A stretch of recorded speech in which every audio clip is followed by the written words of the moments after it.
Oh, alam mo ba, maraming pagkaing mukhang healthy na minamarket pero sa totoo lamang processed food pa rin. Etong ilang mga examples niyan, halika kayo, pag-usapan natin yan.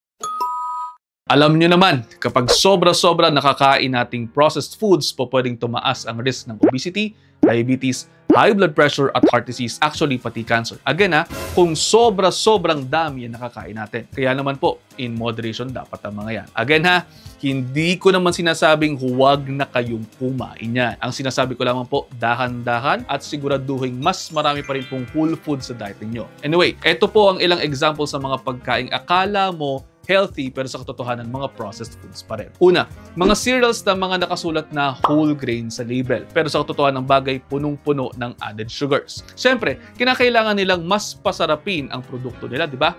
Kaya naman naglalagay po sila ng mga ganyan. Next, yung mga flavored yogurt drinks. Naku po, loaded yung mga yan sa sugar. Minsan halos ka-level na po nila ang soft drinks. Not a good idea to drink everyday. Pwede naman paminsan-minsan pero wag everyday. Third, ready-to-drink na fruit juices na nabibili po ninyo sa mga convenience stores. Check the label sa mga ganitong klase ng drinks. Oo nga at mayroon silang vitamin C pero kung marami rin po silang mga added sugar, sayang lamang po yung benefit. The risks would outweigh the benefits. Sayang lang ang binibili mo, magpipiga ka na lamang dapat sana sa bahay mo ng kalamansi. Fourth, mga plant-based meats na ang tataas naman ng sodium. Check nyo po ang label. Kung sobra-sobra sa 70% ang DV ng sodium na nakasulat sa label or packaging niyan, iwasan nyo na. Ang tip natin dyan, huwag araw-arawin ang mga ganyan. Ang tanong nyo siguro so paano naman malalaman kung processed ang pagkain? Simple lamang po, i-check nyo po yung nakasulat sa ingredients list. Kung nakasulat ay mahaba, hindi mo masyadong maintindihan ang salita, mayroon sa damakmak ng mga preservatives, chances are processed yan. Ang isa siguro ring sinasabi ninyo ngayon ganito, paano naman kami kakain? Ano na lang kakainin namin? Wala na akong ginawang tama. Relax lang po. Hingang malalim muna.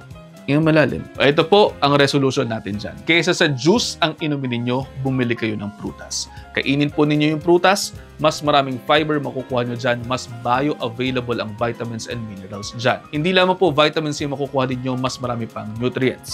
Next, totoong whole grain cereals ang bilhin po ninyo. Pwede ang brown rice, pwede ang oats, pwede ang quinoa. Yang mga yan, totoong mataas ang fiber, walang preservatives, walang added sugar. Hindi yung colored na healthy daw, pero sandamakmak naman ang asukal na laman. Sugar bomb po yun, huwag po ganoon. Next, go for fresh, lean proteins. Pwede po ang tofu, pwede po ang beans, pwede ang lean meat. Hindi yung mga sobrang processed na nasa lata na tapos hindi mo naman maintindihan na nakasulat tapos ang damakbak na sodium ang laman. And of course, ito po kinakailangan ninyo, gulay. Huwag na huwag kalimutan na damihan o dagdagan ang nakakain ninyong gulay for more fiber sa inyong mga dieta dahil yan po ay protective sa mga lifestyle-related diseases. At paano? Sana po may natutunan kayo. Kung mayroon man, pakishare na po sa inyong mga kaibigan. Baka sakaling mas marami pa tayong matulungan. See you at the next episode. Ingat.